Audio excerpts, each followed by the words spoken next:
안녕하십니까?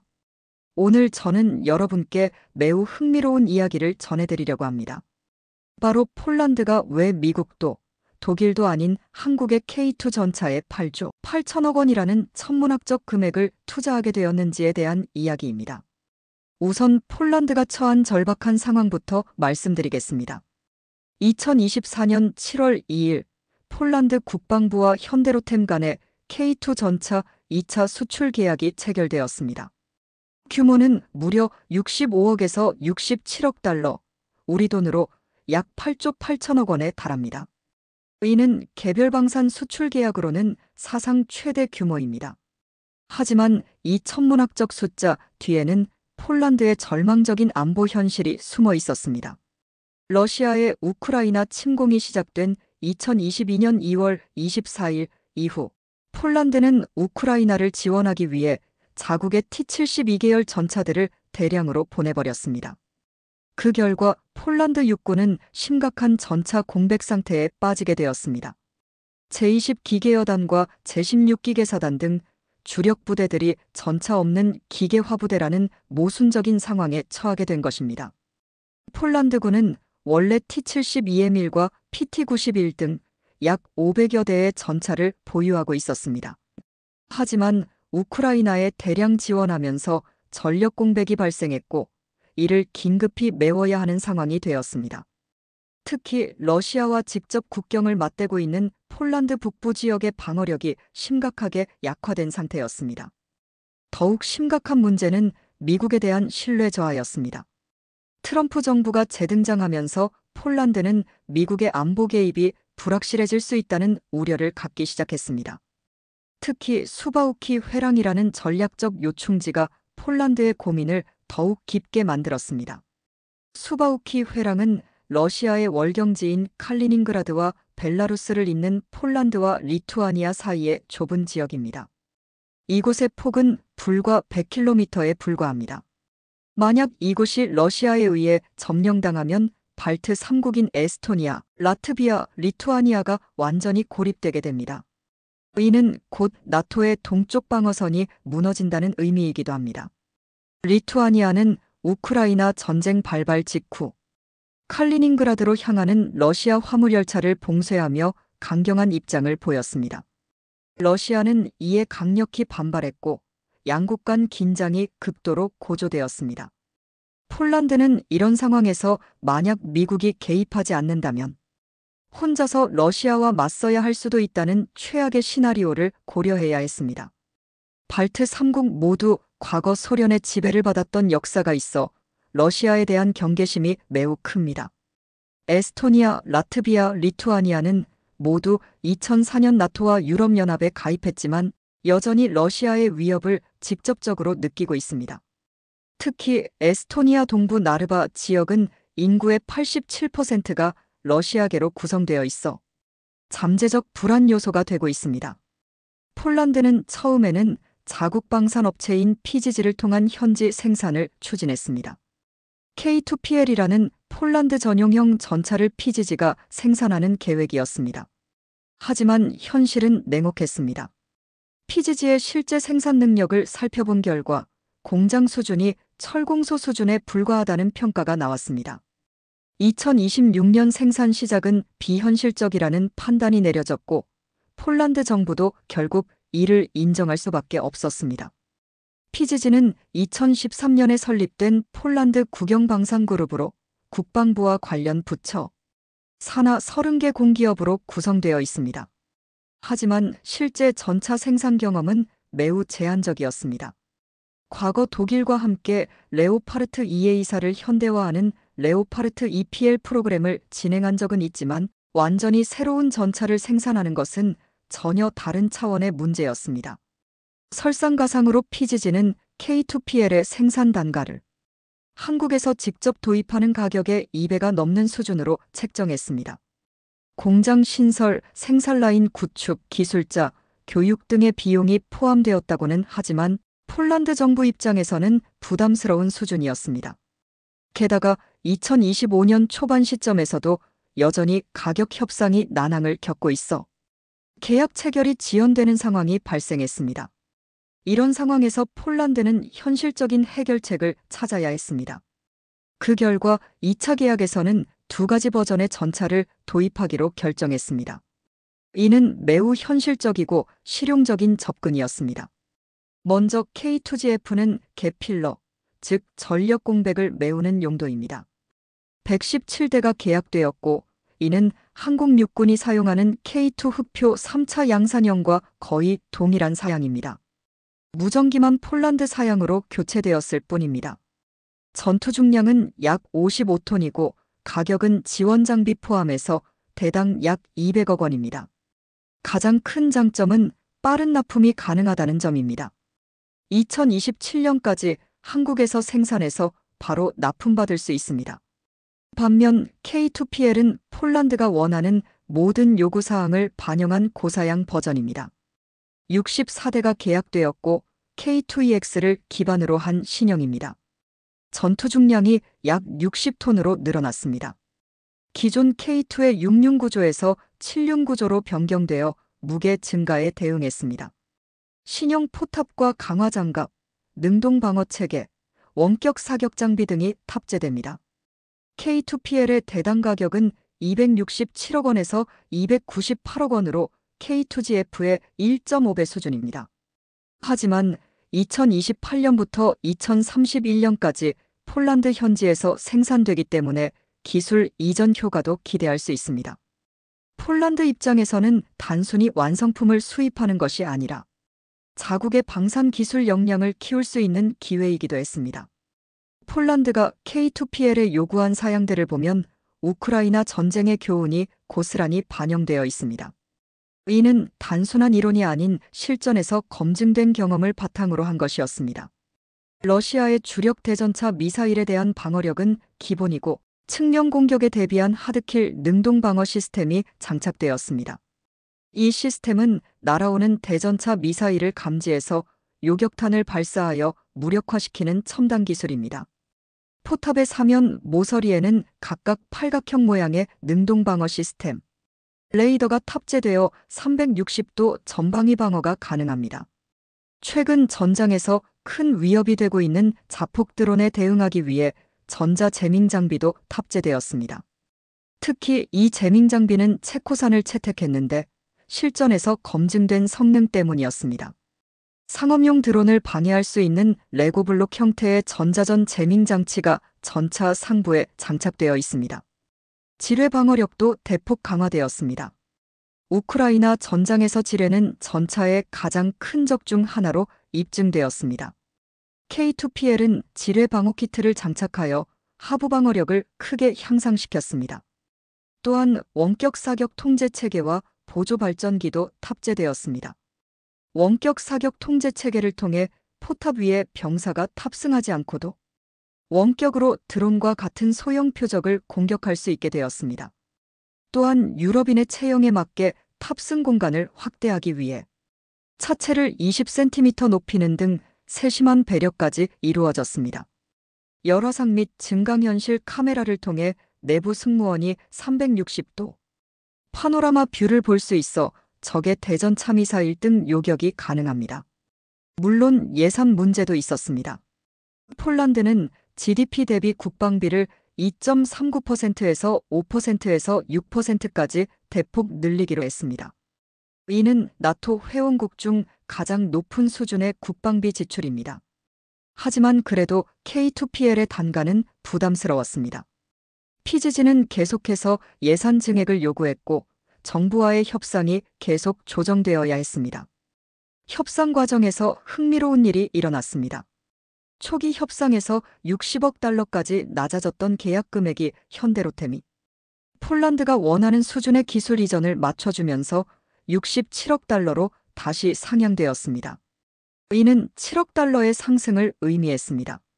결국 2차 계약은 절충안의 성격을 띠게 되었습니다. K2GF 117대는 한국에서 직접 생산해서 빠르게 전력 공백을 메우고 K2PL은 64대만 조립 생산해서 기술 이전 효과는 얻되 비용 부담은 줄이는 방향으로 정리되었습니다. 계약 금액도 당초 70억 달러에서 67억 달러로 조정되었습니다. 그렇다면 왜 폴란드는 독일이나 미국 전차를 선택하지 않았을까요? 독일의 레오파르트이나 미국의 에밀, 에이브람스도 충분히 훌륭한 전차들입니다.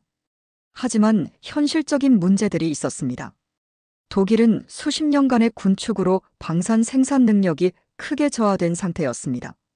냉전 종료 후 유럽 전역에서 군축이 이루어졌고 방산업체들도 생산 규모를 대폭 축소했습니다. 기술력은 여전히 최고 수준이지만 폴란드가 필요로 하는 수량을 단시간에 공급할 능력이 없었습니다. 라인메탈이나 KMW 같은 독일 방산업체들은 신기술 개발에는 투자를 계속했지만 대량 생산 역량은 크게 줄어든 상태였습니다. 레오파르트 2의 대당 가격도 약 600억 원으로 K2의 2배가 넘었습니다. 성능은 뛰어나지만 가격 경쟁력에서는 크게 뒤졌습니다. 또한 독일은 기술 이전에 상당히 보수적인 입장을 보였습니다. 미국도 마찬가지였습니다. 2024년 이전에는 장비 공급이 어려운 실정이었고 우크라이나 지원으로 인해 여유 물량도 부족했습니다. 에밀 에이브람스는 뛰어난 전차이지만 연료 소모량이 매우 큰 가스터빈 엔진을 사용해 운용비가 많이 든다는 단점이 있었습니다. 무엇보다 폴란드가 원하는 기술 이전과 현지 생산에는 소극적이었습니다. 반면 한국은 폴란드가 원하는 모든 조건을 만족시킬 수 있었습니다. 이는 한국 방산업의 독특한 위치 때문이었습니다. 우선 생산 능력이 충분했습니다. 현대로템은 활성화된 생산 라인을 보유하고 있어서 수개월 내에 대량 납품이 가능했습니다. 한국은 북한의 위협에 대응하기 위해 지속적으로 군사력을 증강해왔기 때문에 방산업체들의 생산 역량이 살아있었습니다. 실제로 2022년 계약 후 4개월 만에 초도 출고분 10대를 현지에 인도했고 계획보다 3개월 앞당겨 조기 납품하는 등 놀라운 속도를 보여주었습니다. 안제이 두다 폴란드 대통령은 보통은 물건을 받을 때 오래 기다리는 느낌이 들지만 이번에는 그런 말씀을 드릴 수 없군요. 기다리던 물건이 워낙 빨리 대한민국에서 도착했기 때문입니다라고 발언하며 한국의 조달 능력을 극찬했습니다. 가격 경쟁력도 뛰어났습니다. K2GF는 대당 200억 원, K2PL도 최대 298억 원으로 서방 경쟁 전차들에 비해 훨씬 저렴했습니다. 성능 대비 가격에서는 압도적 우위를 보였습니다. 노르웨이군도 K2가 레오파르트 2보다 우세하다고 평가했지만 독일과의 긴밀한 관계 때문에 레오파르트 2를 선택한 사례가 있을 정도입니다. 무엇보다 한국은 기술 이전과 현지 생산, 사용자 훈련 프로그램 등 후속 지원에도 적극적이었습니다. 폴란드가 단순히 완성품을 사는 것이 아니라 자체적인 방산 능력을 키우고 싶어 했는데 한국은 이런 요구에 가장 적극적으로 응답했습니다. 한국 자체가 기술 이전을 통해 방산 역량을 키워온 경험이 있어 이런 요구를 잘 이해할 수 있었습니다. 물론 어려움도 있었습니다. 유럽연합은 2024년 3월 역내 무기 구입 비중을 현재 20%에서 2035년까지 65%로 끌어올리겠다는 방침을 발표하며 역내 생산을 강조했습니다. 이는 명백히 한국산 무기 도입을 견제하려는 의도였습니다. 하지만 한국은 현지화라는 새로운 무기로 이를 돌파했습니다. K2PL의 폴란드 현지 생산을 통해 실질적으로는 폴란드산 전차가 되도록 한 것입니다. 이로써 유럽연합의 견제를 우회하면서도 폴란드의 산업 발전 요구를 만족시킬 수 있었습니다. 전문가들은 어느 나라든 자주 국방 역량을 갖추길 원한다. 기존의 수출국은 이런 니즈를 충족시키지 못했다. K방산의 빠른 납기와 가성비에 현지화라는 새로운 무기가 생긴 것이라고 평가했습니다. 이번 폴란드 계약은 단순한 전차 수출을 넘어 유럽 시장 진출의 교두보 역할을 하고 있습니다. 슬로바키아는 이미 K2PL 도입을 논의하고 있고 루마니아와 체코도 잠재적 수출 대상국으로 떠오르고 있습니다. 루마니아는 현재 운용 중인 노후 전차를 교체하기 위해 300대 규모의 신형 전차 도입 사업을 추진하고 있는데 K2 전차가 독일 레오파드 EA8과 경쟁하고 있습니다. 심지어 중동의 사우디아라비아와 남미의 페루, 그리고 아르메니아까지 관심을 보이고 있습니다. 수렌 파피키안 아르메니아 국방장관이 2024년 9월 한국을 방문해 K2 전차 구매 가능성을 검토했다는 보도도 나왔습니다. 폴란드에서 생산된 K2PL이 유럽 내 다른 국가들로 수출될 경우 한국은 기술료와 핵심 부품 공급을 통해 지속적인 수익을 얻을 수 있습니다. 또한 폴란드가 유럽 내 K2 전차의 생산 허브로 자리 잡게 되면 한국의 방산 기술이 유럽 전역으로 확산되는 효과도 기대할 수 있습니다. 폴란드 대통령이 직접 유럽연합회의에서 K2에 대한 극찬과 구입을 촉구하는 연설을 하는 등 적극적인 홍보 활동을 벌이고 있습니다. 이번 계약은 현대로템만의 성과가 아닙니다. K2 전차에는 HD 현대 인프라코어의 DV27, 1500마력 엔진, S&T 다이내믹스의 자동 변속기, 한화 시스템의 사격 통제 시스템, 포스코의 방탄강 등이 탑재됩니다. 실제로 1차 계약 당시 한화 시스템은 2,528억 원의 사격 통제 시스템 공급 계약을 체결했습니다. 이처럼 전체 방산 생태계가 함께 성장할 수 있는 기회가 되고 있습니다. K2 전차의 높은 국산화율은 이런 파급 효과를 더욱 크게 만듭니다. 엔진과 변속기까지 국산화해서 높은 국산화율을 달성했기 때문에 수출이 늘어날수록 관련 업체들의 매출도 함께 증가합니다. 이는 한국방산업 전체의 경쟁력 향상으로 이어집니다. 물론 앞으로의 과제도 만만치 않습니다. 폴란드 내 생산을 담당할 PGG의 생산 능력 향상이 관건입니다. 현재로서는 2028년 본격 생산 시작도 불확실한 상황입니다. 기술 이전의 범위와 깊이를 둘러싼 협상도 계속될 것으로 보입니다. PGG가 제시하는 생산 단가가 여전히 높은 수준이어서 추가 조정이 필요할 수도 있습니다. 또한 러시아의 대응도 주시해야 합니다. 한국이 폴란드에 첨단 무기를 대량 공급하는 것에 대해 러시아가 어떤 반응을 보일지 예측하기 어렵습니다. 이미 러시아는 한국을 비우호국으로 분류하고 있는 상황입니다. 마리아 자하로바 러시아 외교부 대변인은 러시아는 비대칭적 조치로 대응할 것이라고 경고하기도 했습니다. 유럽연합 내부의 견제도 계속될 가능성이 있습니다. 비록 현지화를 통해 1차적으로 돌파했지만 향후 더 강한 제재나 견제 조치가 나올 수도 있습니다. 이에 대한 지속적인 대응 전략이 필요합니다. 결국 폴란드의 K2 몰빵은 여러 요인들이 복합적으로 작용한 필연적 결과였습니다. 우크라이나 전쟁으로 인한 전차 공백, 미국에 대한 불신 증가, 자국 방산업체의 능력 부족, 독일과 미국의 공급 한계, 수바우키 회랑의 전략적 위험 등이 모두 한국 K2 전차로 향하게 만들었습니다. 무엇보다 한국이 폴란드가 원하는 모든 조건을 만족시킬 수 있는 유일한 국가였다는 점이 결정적이었습니다. 빠른 납품 능력, 뛰어난 가격 경쟁력, 적극적인 기술 이전, 현지 생산 지원, 그리고 실전에서 검증된 성능까지 모든 요소가 갖춰져 있었습니다.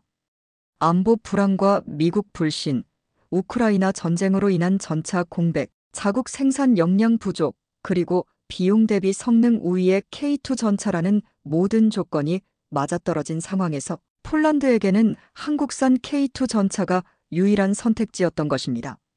이는 단순한 무기 거래를 넘어 한국 방산업이 세계 시장에서 차지하는 위상을 보여주는 상징적 사건이기도 합니다. 과거 기술 도입국이었던 한국이 이제는 기술 수출국으로 변모했다는 것을 보여주는 대표적 사례입니다. 기술력과 가격 경쟁력, 그리고 고객의 니즈에 맞춘 맞춤형 솔루션 제공 능력을 모두 갖춘 한국 방산업의 저력이 폴란드 K2 몰빵이라는 역사적 성과를 만들어낸 것입니다. 특히 한국이 제공한 것은 단순한 무기가 아니라 종합적인 솔루션이었습니다. 전차 자체는 물론이고 기술 이전, 현지 생산, 사용자 훈련, 유지보수 지원까지 패키지로 제공했습니다. 이는 서방 선진국들이 제공하기 어려운 조건이었습니다.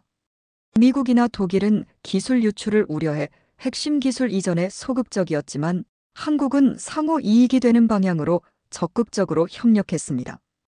폴란드 입장에서도 한국과의 협력은 매우 매력적이었습니다.